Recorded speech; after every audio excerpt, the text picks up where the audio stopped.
काल चंदननगर भाग आली होती। चंदननगर पोलीस स्टेशननी या हत्येतले तिन्ही आरोपीचे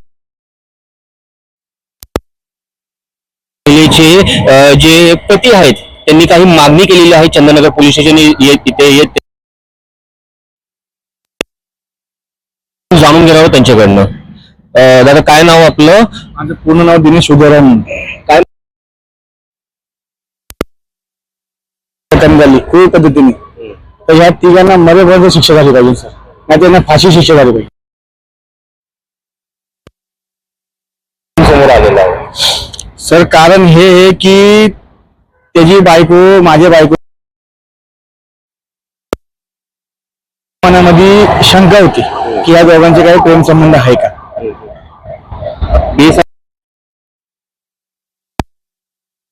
आणि त्यांचा टायमिंग होता 2 ते 6 पार्ट टाइम जॉब करत होते। तुम्हाला कधी कळलं? मला काल सकाळी कळलं। आता काय नेमकी काय मागण्या केलेल्या आहेत? मागण्या माझ्या त्याच आहेत की या तिघांना सोडायचं नाही।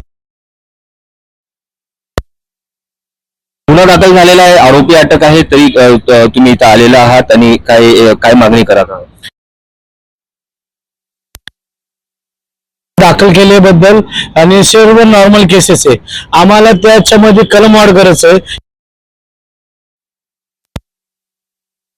की त्यांच्या मिसेस घरी होते आणि घरी असल्यामुळे त्यांना बोलून घेतलं होतं त्या कामावर।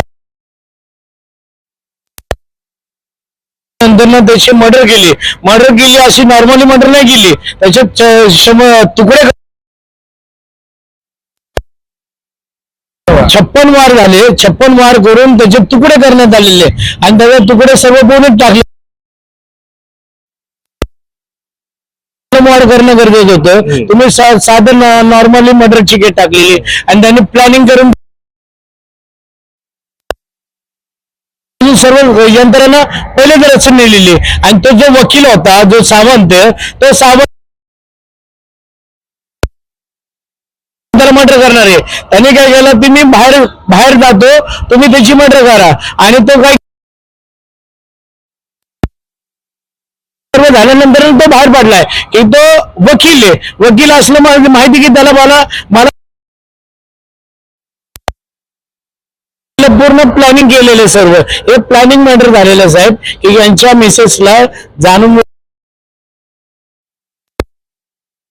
यांचा कुठलीही बाई कामाला जात असतात तर ते मालकाबरोबर ते बोलत असतात, बहीण नात्याचा तुम्ही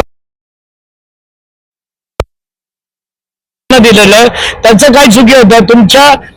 त्यांच्या मिसेस त्यांच्यावर शक करायला लागली। त्यांनी बहीण भावाचं नातं आहे म्हणून जाऊन ते माझ्याकडनं चुकी झाली, हे चुकी घेणं म्हटलं तर का तुम्ही मर्डर करणार का?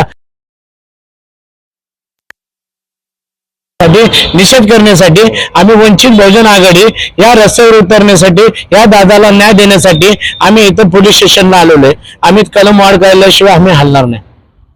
तर नक्कीच हे होते मृतांचे नातेवाईक। त्यांचं असं म्हणणं आहे की मोठी कॉन्स्पिरसी करून हे निर्गुण हत्या करण्यात आलेली होती, ज्यात 56 वार तोंडावर करण्यात आलेले होते व बॉडीला पोत्यात भरण्यात आलेलं होतं। आता त्यांनी या मर्डरच्या कॉन्स्पिरसीमध्ये कलम वाढ करण्याची मागणी केलेली आहे, अन्यथा आम्ही रस्त्यावर उतरून आंदोलन करू असा काही पवित्रा त्यांनी घेतलेला आहे। आता या सगळ्या प्रकरणात अजून पुढे काय होतं हे नक्की बघायचं आणि महत्वाचं राहणार आहे। न्यूज नेटवर्क 360 मराठीसाठी मी झोएब शेख, पुणे।